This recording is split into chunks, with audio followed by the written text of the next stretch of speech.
I want to talk about protection of women because as devotees, we've heard a lot about this.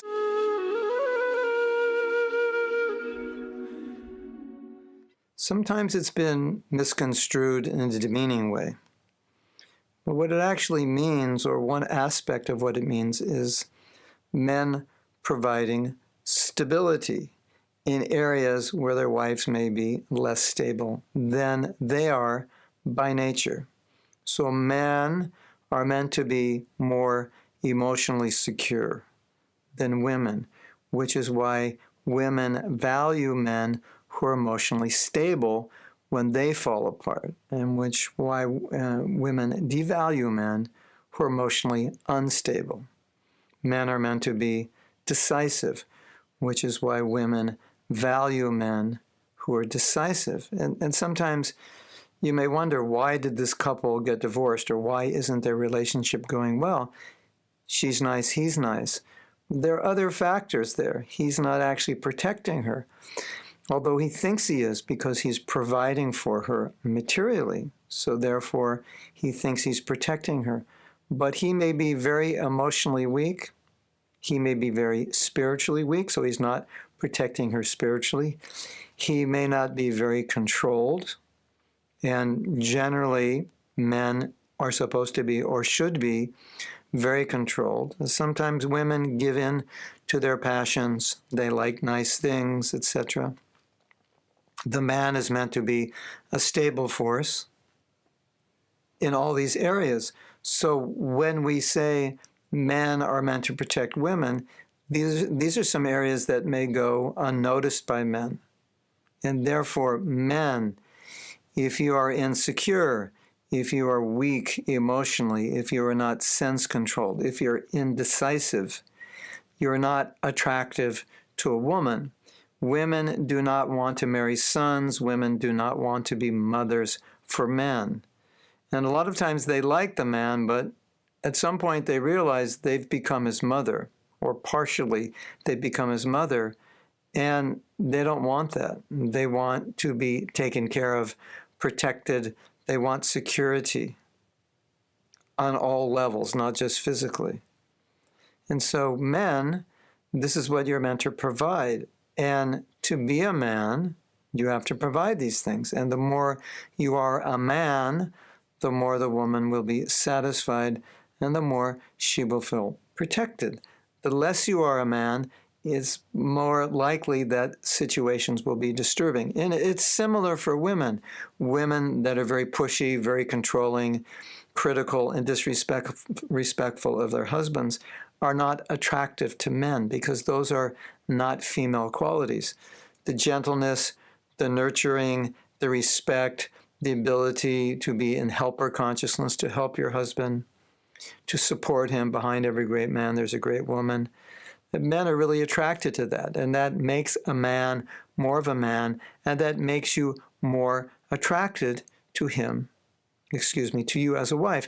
Now, sometimes you will find men become distant, or women become distant. So ladies, one of the reasons men become distant is if you disrespect them, if you're not nurturing to them, if you're not loving and soft and kind, just to protect themselves, they may want to be distant from you. Or if you don't respond well to them, they may want to be distant because they're afraid of you, and they're afraid they're going to say something wrong. So how to solve that problem? Well, just don't be around. Be at distant. Be at a distance. Don't say anything. That way you protect yourself. So rather than nurture you, a lot of times they're just playing it safe by not doing anything that would hurt you. So they're not showing much emotion or affection because they're just trying to play the game of not hurting you, because you allow yourself to get upset very easily. Or if they reveal something confidential, you get upset with them. And so they back off. So men has a nature, women have a nature. And if we act within that nature and we allow our partners to manifest those natures, things go really well because those natures work well together. The problem is when we don't manifest those natures and the men manifest more of the female nature or the female manifests more of the male nature, it doesn't work. Now, you might say, sometimes I've seen marriages where it does work. Well, it might work if that's what they want. If the man is more female and the male is more male, and they're happier in those roles, then it can work. But usually that's the exception. Usually a woman wants a strong man, and a man wants a nurturing woman. A man wants a woman who's very helpful and very supportive, and not domineering and not critical. And a woman wants a man who's very stable, at the same time very affectionate and supportive. And so when she's upset, she doesn't want a man who becomes upset. She wants a man who can stabilize her by being kind with her when she's up and down, by being that kind of rock. And this is what stabilizes a marriage, and this is what keeps a woman attracted to a man. But a man who's flimsy, a man who's irresponsible, a man who's indecisive, a man who's uncontrolled is not attractive to a woman. And therefore, if you're having problems in your marriage and you can't understand why, you may want to look in these areas. Or if you're not yet married and thinking about getting married, then I would recommend understand what it means to be a woman and understand what it means to be a man, because a woman wants to marry a man and a man wants to marry a woman. And if a man gets married and finds out that the woman he married is not actually a woman, but she's the sergeant of the house and he's the private who has to obey her every command, most men are going to retreat. They're going to retreat to their own room for protection. They're not going to like that. And if a woman finds the man is weak, indecisive, up and down, unstable, insecure, low self-esteem, and so forth, she's going to retreat also, or she's going to have to turn into his mother and baby him, and it's not the way healthy marriages work. So ladies become ladies, men become men, and then your marriages will thrive naturally, because Krishna created you women as women, and he created us men as men. We just have to fulfill those roles. In these daily videos, I often think, what is an issue that we're all dealing with? What do we all need to understand better? Or I think, what is an issue that is often misunderstood? Or I think, can I share a realization that perhaps many devotees have not had, especially younger devotees? Can I do something to enhance that devotee's Krishna consciousness? Can I give an understanding that they didn't have? Can I open them up to see things in a way that they didn't see?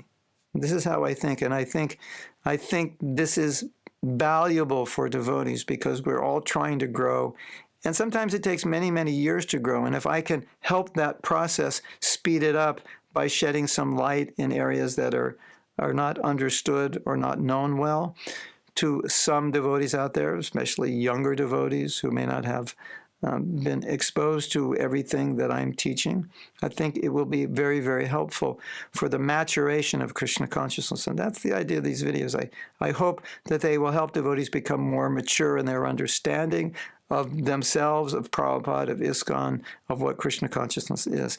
And so if you can help me, or if you agree, then help me by liking this video, sharing this video, getting the message out, because I think there are thousands of devotees who are not hearing these videos that would benefit from them, and you can help spread the message.